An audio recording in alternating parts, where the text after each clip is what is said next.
एक डायरेक्टर है जिसने शोले को टीवी सीरियल बोला, जिसने धुरंधर 2 को शोले X100 बोला, जिसने सत्या दी, कौन दी, भूत दी। लेकिन इस आदमी ने अपनी जुबान से इतनी बार लाइन क्रॉस की है कि अब लोग सोचते हैं राम गोपाल वर्मा फिल्म मेकर है या कंट्रोवर्सी मशीन। तो चलिए राम गोपाल वर्मा की कंट्रोवर्सी के पन्ने पलटते हैं।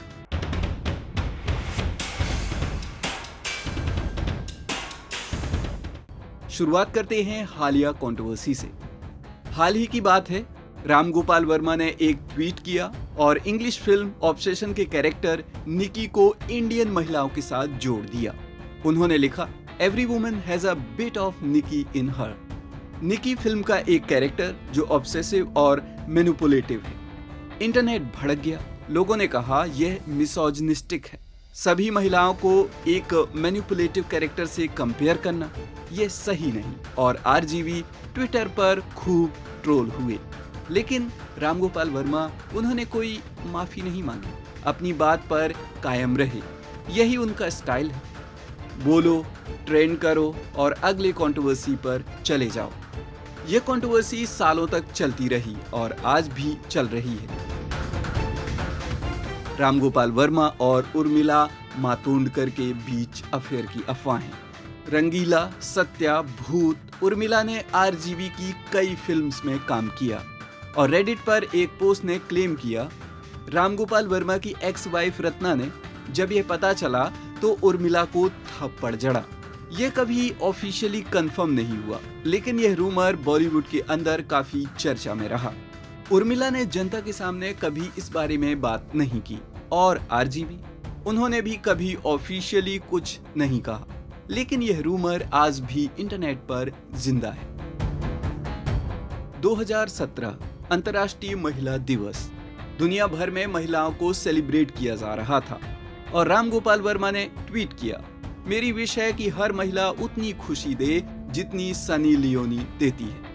यार, यह ट्वीट महिला दिवस पर महिला संगठनों ने शिकायत दर्ज कराई, उन्हें लिंग भेदी बुलाया गया।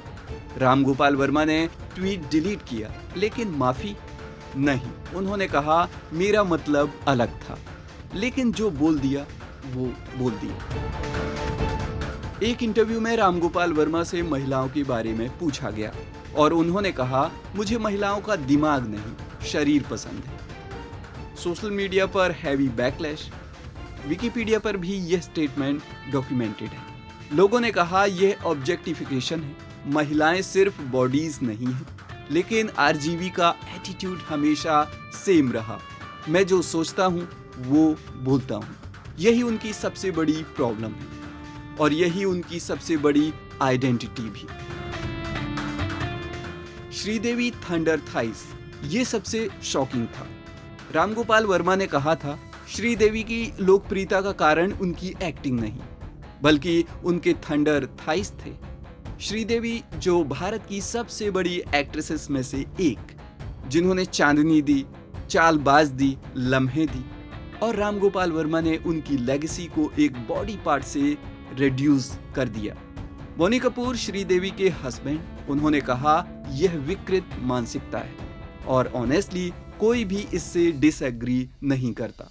श्रीदेवी के फैंस आज भी इस कमेंट को भूले नहीं हैं।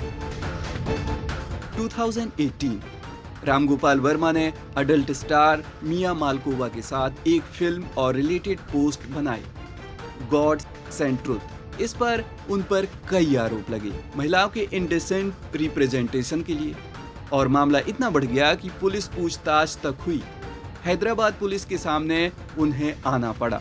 यह राम गोपाल वर्मा के करियर का एक ऐसा चैप्टर है जिसे उनके सपोर्टर्स भी जस्टिफाई करना मुश्किल पाते हैं।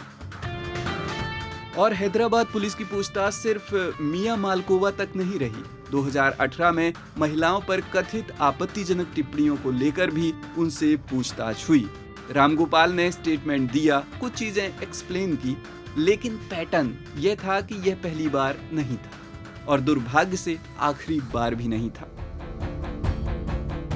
2022 द्रौपदी मुर्मू, इंडिया की राष्ट्रपति। आरजीवी ने एक ट्वीट किया जिसे बहुत लोगों ने एक महिला नेता का अपमान माना, उनके खिलाफ एफआईआर दर्ज कराई।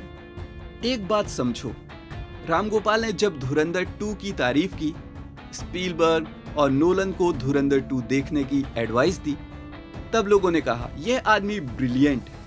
लेकिन जब ऐसे स्टेटमेंट्स आते हैं तो वही लोग कहते हैं यह आदमी कब सुधरेगा। एक बार एक महिला पत्रकार ने राम गोपाल की फिल्म को क्रिटिसाइज किया और राम गोपाल ने सोशल मीडिया पर बेहद ऑफेंसिव रिप्लाई दिया, इतना ऑफेंसिव कि बाद में उन्हें ट्वीट डिलीट करना पड़ा। लेकिन तब तक स्क्रीनशॉट्स वायरल हो चुका था। यह पैटर्न बार बार रिपीट होता है। क्रिटिसिज्म आई, ओवर रिएक्शन हुई, ट्वीट डिलीट, कंट्रोवर्सी और साइकिल चलती रहती है। रामगोपाल वर्मा की एक लेस्बियन थीम प्रोजेक्ट को लेकर LGBTQ समुदाय और सोशल मीडिया पर भारी आलोचना हुई। उन पर महिलाओं को फेटिशाइज करने का आरोप भी लगा। रेडिट पर एक पोस्ट बहुत वायरल हुई जिसमें एक यूजर ने लिखा, यह तो किसी की रियल आइडेंटिटी को एंटरटेनमेंट के लिए यूज करना है। रामगोपाल वर्मा का आर्गुमेंट था, मैं आर्ट बना रहा हूं। लेकिन जब आर्ट किसी समुदाय को अनकंफर्टेबल बनाए तो सवाल उठते हैं और उठने भी चाहिए। तो रामगोपाल वर्मा एक पैराडॉक्स हैं। एक तरफ उन्होंने इंडियन सिनेमा को सत्या जैसी मास्टरपीस दी, हॉरर को मेन स्ट्रीम बनाया, भूत जैसी टाइमलेस फिल्म दी। दूसरी तरफ कई कंट्रोवर्सीज, मल्टीपल FIR, पुलिस पूछताछ, बोनी कपूर का विकृत मानसिकता वाला कमेंट। यह आदमी अपनी ब्रिलियंस और अपनी संवेदनहीनता दोनों को साथ लेकर चलता है और शायद यही उनकी सबसे बड़ी ट्रेजेडी है। एक डायरेक्टर जो इंडिया के बेस्ट फिल्म मेकर्स में से गिना जाता है, लेकिन महिलाओं के बारे में उनकी सोच 2026 में भी कहीं स्टक है। आप बताओ रामगोपाल वर्मा की इन कंट्रोवर्सीज पर आपका क्या कहना है? अन्य खबरों अपडेट्स के लिए देखते रहिए बॉलीवुड नाउ।